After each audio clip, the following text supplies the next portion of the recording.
I don't know about you, but I learned a lot as I listened to the election results last night. And I'm kind of a political junkie.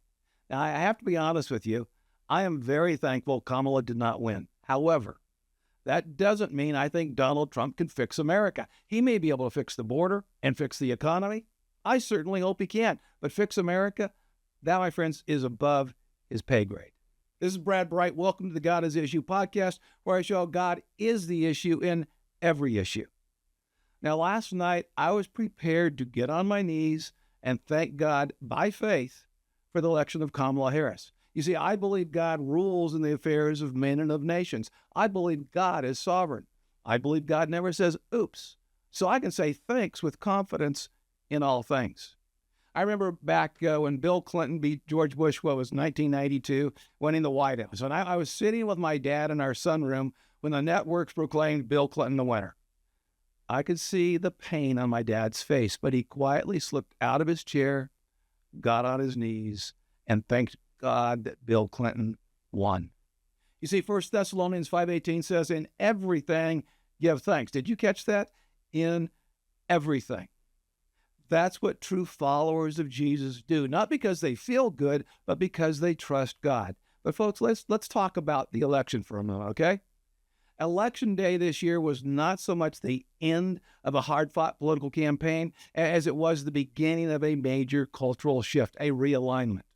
What we just saw was a cultural tidal wave. Many black men abandoned the Democrat Party, Hispanic men, blue-collar men, young people, Jews, even suburban women. That's never happened before in my lifetime. Make no mistake, this was a cultural tsunami. You see, the Democrats had no compelling message, only celebrities, fear, and mean-spirited slurs. It was a witch hunt against fellow Americans. It was a Joe McCarthy moment. They waged a campaign of worn-out cliches and tropes, blaming America's problems on imagined racist, misogynist, Christian nationalist, fascist, Nazis, and haters. Oh, my. Folks, they're making themselves irrelevant, even toxic to the average American. They're hanging themselves. You see, they assume the absolute worst about anyone who disagrees with them. They can't help it. It's baked in. It's a baked-in knee-jerk reaction. They don't simply question your judgment. They question your intentions and even your character if you dare disagree with them. They are one of their own worst enemies, and they really do think you're garbage. They don't see you as a person created in the image of God. They see you as an obstacle. Therefore, your very existence triggers them. You see, they assume you hate them because they really do hate you. They can't imagine that you don't hate them as much as they hate you. So how should you respond? Well, the same way that Martin Luther King did when he said, darkness cannot cast out darkness, only light can do that. And hate cannot cast out hate, only love can do that. Yes, James Earl Ray shot and killed him for articulating a compelling vision for who we could become as a people. But never forget, Martin Luther King won. He paid the ultimate price, but he won. Love won. Never forget that. Remember that as you go out and engage with scared, hurting people in the days to come. However, the real issue in America today is not cultural realignment where blue-collar workers and black men, Hispanic men, and even suburban women are rushing into the arms of the Republican Party. The real issue is not a broken Democratic Party in disarray. The real issue is not a broken economy or a broken border. Those are all real, but they're not the primary issue, not the causal issue. The fundamental issue is our view of God. The critical issue is that we are trying to solve our problems with our Bibles closed. We're looking for a political savior rather than an eternal savior much like first century Israel. By the way, how did that work out for Israel? They're still experiencing consequences of that 2,000 years later. The real issue is not that we are fighting with our feet, but that we're not fighting on our knees. We aren't fervently asking God to send revival to America. The bottom line is this. The real problem is that most Christians are more concerned about their own comfort and security than about following Jesus. That's why we look for a political savior. Folks, until that changes, we will never be able to get off the roller coaster we're on. Donald Trump can fix the border. I have little doubt about that. Donald Trump can probably fix the economy, at least in the short run. But Donald Trump can never fix the broken people who broke the economy and the border in the first place. There's no political solution that can ever solve that. Now, don't get me wrong. Political engagement is very important.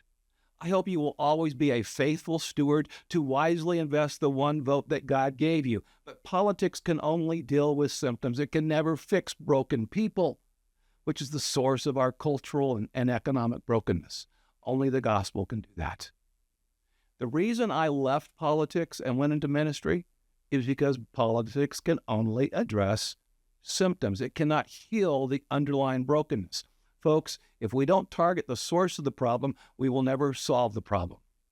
That's why God is the issue in every issue. My view of God will determine how I vote. My view of God will determine how I see both the mother and the fetus.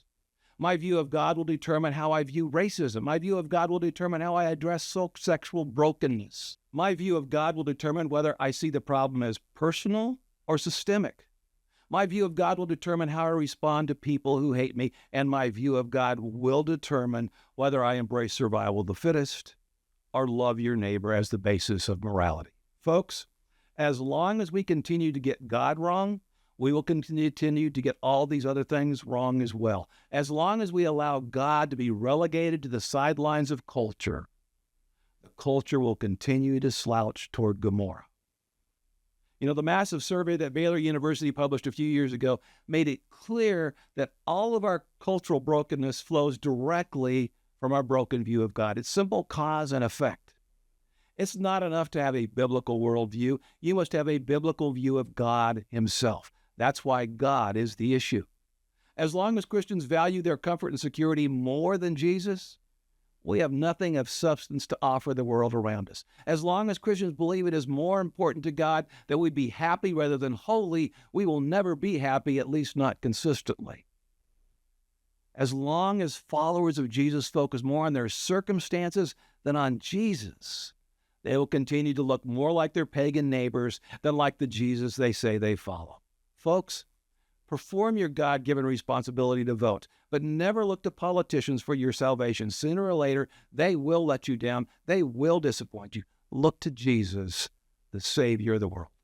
So folks, no matter who wins in the future, thank God in everything. Trust in his sovereignty. Then go out and make him the issue in every issue every day. This is Brad Bright. Thanks for joining me today. If you found this podcast helpful, please like and subscribe. And when subscribing, don't forget to click on the bell so you'll be notified whenever I publish a new podcast. God bless. And remember, no matter who wins, God is in control.